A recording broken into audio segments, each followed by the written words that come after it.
What's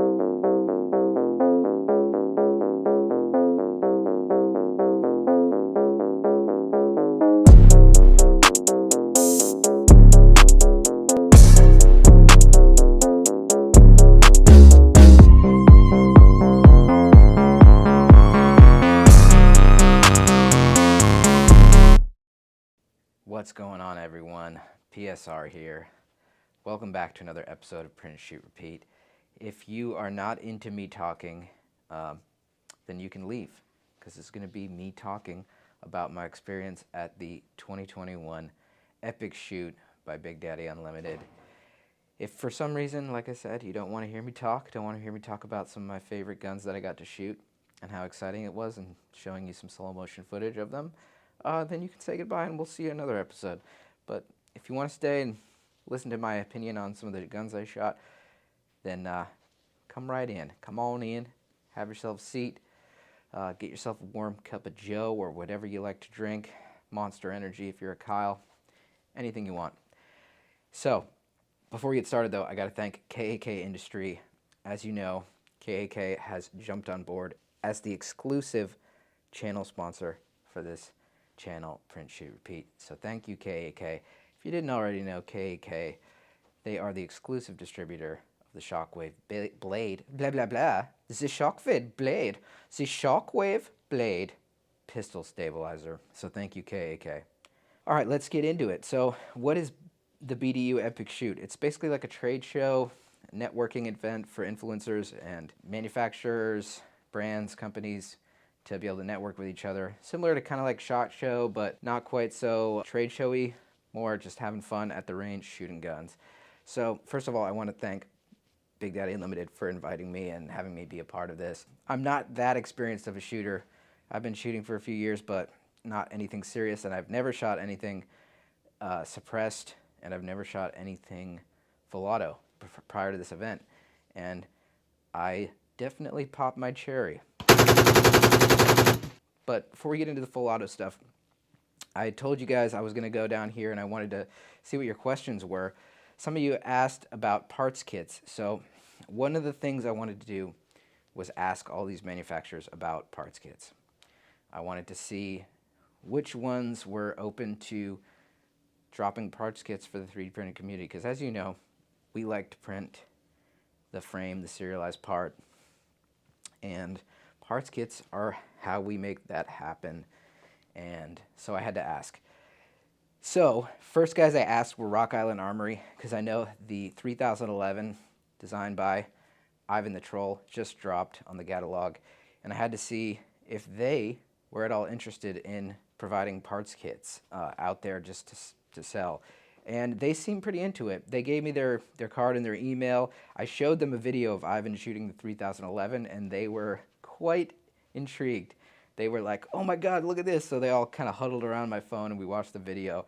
So shouts out to Ivan. If you don't know about the 3011, it's a 3D printed 1911 receiver. Hopefully the guys at Rock Island Armory will jump on board and sell some parts kits. Otherwise, I think the Chime store, MAF, also sells some chimes for this build. Anyway, moving on, I also asked DB Firearms, Diamondback, about their DBX PCC. The lower is rated for multi-cal, so they told me they have plans to release a 9mm version of it, but I shot their 5.7 version, which is a cool round.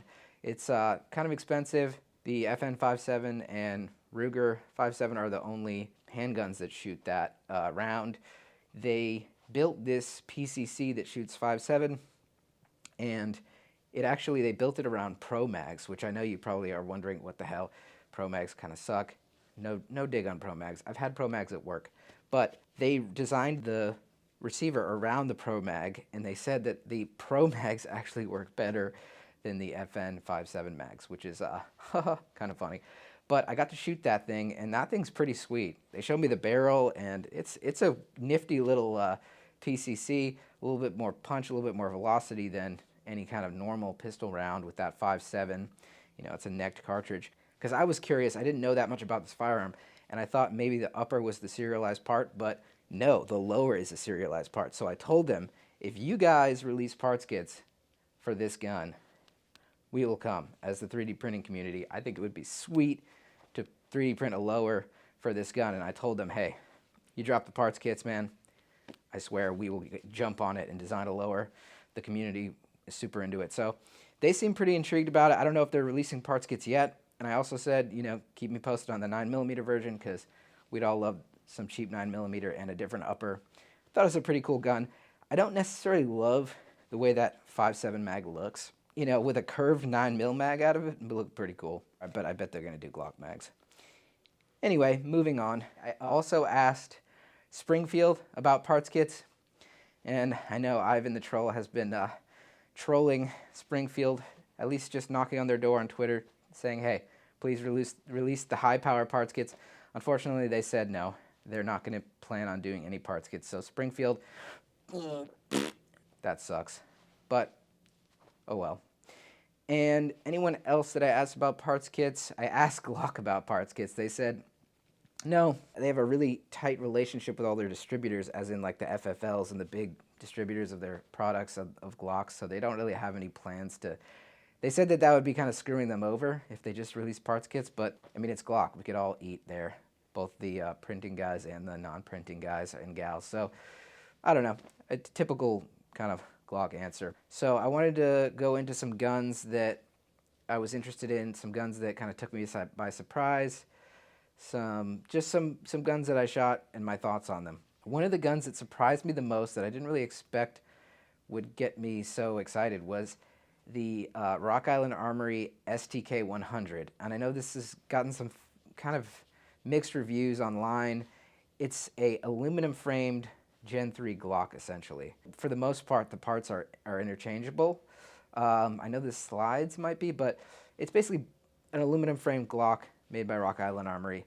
I really liked it because it had less recoil, less felt recoil, less muzzle rise than any of the polymer Glocks that I've shot. And I just felt, it felt really solid in my hands, and it just was really easy to shoot. And I was super accurate with it, and I just immediately just started to really like shooting it, and I kept going back and shooting it.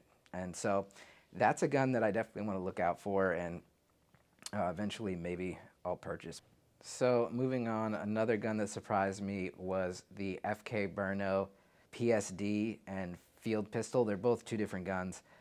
I guess I had always thought that this gun looked cool. Basically, it shoots its own proprietary round, which is the 7.5 FK round, and it's similar to like the 5.7. It's like kind of like a necked rifle cartridge, but you can shoot it out of a pistol, and it just looks like super futuristic RoboCop-y. The Big Chungus was kind of modeled after it with the weights on the front. It's got a similar system where it's got a tungsten weight on the front of the frame, but this gun was just such a smooth gun to shoot in 9mm.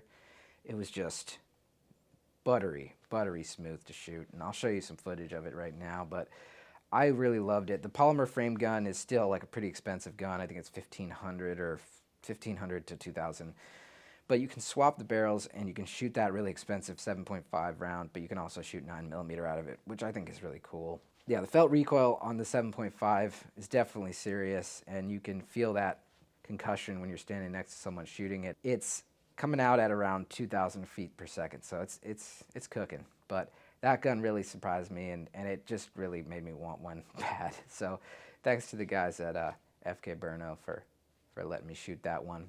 I also want to say it was super cool being at the JSD Supply booth, because they are the only booth that had 3D printed guns. They had a bunch of Chairman 1, DD17, DD19 remixes, and they're just great guys. So thank you to JSD Supply for hanging out with me. And they were kind of like the booth that was like next to Glock, 80% Arms, P80, and then there was like the 3D printing degenerates.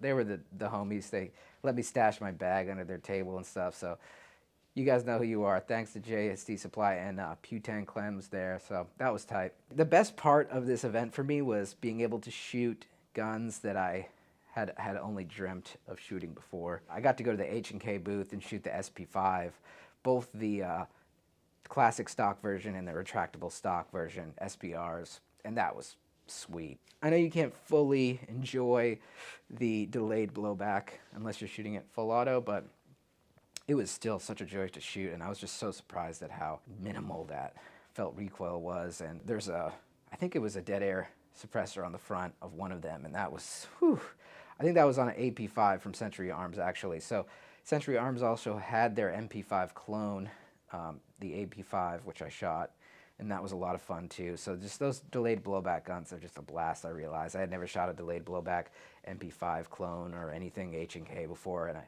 I thought it was pretty sweet. So in addition to that, I also shot the MP5 22LR that H&K just dropped. I think it's like pretty cheap. It's like maybe sub $500 gun. It's a 22LR, and it looks, it's like an MP5, classic looking. That was fun to shoot. I mean, it's a 22, but that was still cool. Still could do as the HK slop, y'all. I got to shoot my first can. I shot it out of a 300 Blackout AR, and that was such a fun time. Popped my cherry, and that was super rad. I'll show some footage of it. But in general, I think I enjoyed shooting suppressed guns the most. I really hadn't had any exposure to them, so I didn't really know how awesome they are until I got to shoot some. It really just makes everything so much better when you have a can on a gun, because not only is the sound lower, but the recoil's lower, and it just feels so cool. And just the crack is like a very distinct, amazing sound. Speaking of silencers, I got to shoot the Silencer Co. Maxim 9, which is a integrally suppressed 9mm handgun, and that thing is fucking badass. I'll just show you the footage, but I mean, you look at the gun and it looks like it's straight out of RoboCop. I mean, I hope that someday we can get to something like that in a printed form. But until then, we'll just have to drool and nut over the Maxim 9, because I had been dreaming of shooting that gun and I finally got to, and man, that was pretty awesome. Next, I want to get into the joy of shooting full auto. So there's a number of machine guns at the event, and there was also the wide open trigger, which is not a machine gun, but it's pretty fast. And in addition to that, there was the Graves force reset trigger, which I didn't even know about. And so let me say that I wanted to get my cherry popped really hard the first time, so I shot a full auto Wasser 10 AK for my first time, and man, oh man, the muzzle rise on a AK when you're shooting full auto is you got to hold that thing pretty tight, and I got kind of taken for a ride, but you'll see in the footage. I think once I start feeling the muzzle rise, I brought it down a little bit, and it is what it is. But boy, oh boy, what an exhilarating feeling shooting an AK full auto, man. Whew, a lot of fun. So I also got to shoot a 7.62 AR with a can on it full auto, and that was also a blast. With a can on 7.62 by 39, it's pretty quiet, so that was really fun. My first full auto AR experience, 5.56, was shot out of a F1 Firearms AR. It was like a skeletonized one. Shouts out to all you skeletonized AR guys and gals. It was a really cool anodizing job they did on it. F1 Firearms guys were awesome. They gave me a full mag to do a mag dump on, and man, that was a whole lot of fun. So thank you to them. And got to shoot the wide open trigger. It's a force reset trigger. That was so cool. I mean, I can't tell you enough. I'm going to probably do a video on one with a printed lower, but whew, that thing was fun. It's fast. Very, very fast. And so is the Graves Force Reset one. So the Graves Force Reset trigger is cool because it's got a wheel on the back that basically controls the rate of fire and how fast it is. So that's awesome. And I just had a blast trying out the different triggers. I tried a binary trigger also from Fostech. Took a little while to get used to, but man, oh man, that was fun. So full auto was probably, next to the suppressors was probably one of the funner elements of this whole shoot. So the booth that I had the most fun at by far, honestly, including all the full auto and suppressor stuff, was the Battle Buddy 3-gun booth. This is a organization that's veteran owned, that's adaptive, athlete friendly, where you sit in a wheelchair and you do a 3-gun competition run in a wheelchair. And it's honestly, I've never done any competition shooting before, and it was so much fun that I really think I want to get into doing 3-gun competition shooting and just competition shooting in general, because I had so much fun, and the guys there were just such great guys and super supportive, and anything to support their organization is great. So check out Battle Buddy 3-gun. Awesome guys. They're Battle Buddy 3-gun on Instagram. I'll play you my Battle Buddy 3-gun run right now. I think it was okay for my first ever 3-gun run in a wheelchair. Check it out. Ready. Stand by. That's all right. That's all right.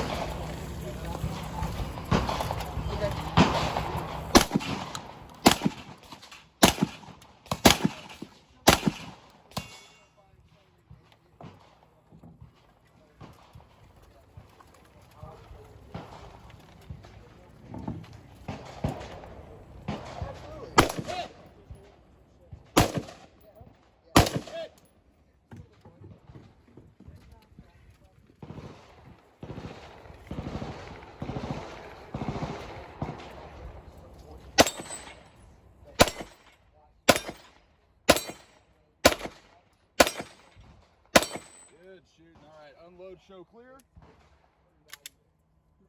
And go ahead and pull the trigger downrange. Holster. Woo! 4228. That was a good run. Last but not least, Glock let me shoot their 18C. And if you know about Glocks, the 18C is pretty much the big mama, the Oracle, the full auto Glock with the switch on it, and not the one that you add on the back, but the one that's built into the slide. This was a Gen 3 18C. It's basically, I believe it's a 17 size frame and slide, but just got the giggle switch on it, and that was a whole lot of fun. For some reason, it kept jamming on me, and I don't know if it had to have been me, because other people were doing it and they weren't jamming, so I feel a little bit inadequate because I was jamming the 18C, but I got a good run of about 15 at a time at one point, but they let me shoot it, so thank you, Glock, for letting me shoot the 18C. That was awesome. Anywho, I'm probably going to put a little edit together and I'll play it for you guys. I know you like the edits at the end. We'll put a little music on it. But I wanted to get this video out as quick as possible because I just wanted to be the first one to do a video on the BDU Epic Shoot 2021. So thanks again to BDU, and this was a blast. I hope you have me next year. Thanks so much, guys. Peace.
guess 70-50 billet is who make it. Fucking shit. I got a little cough.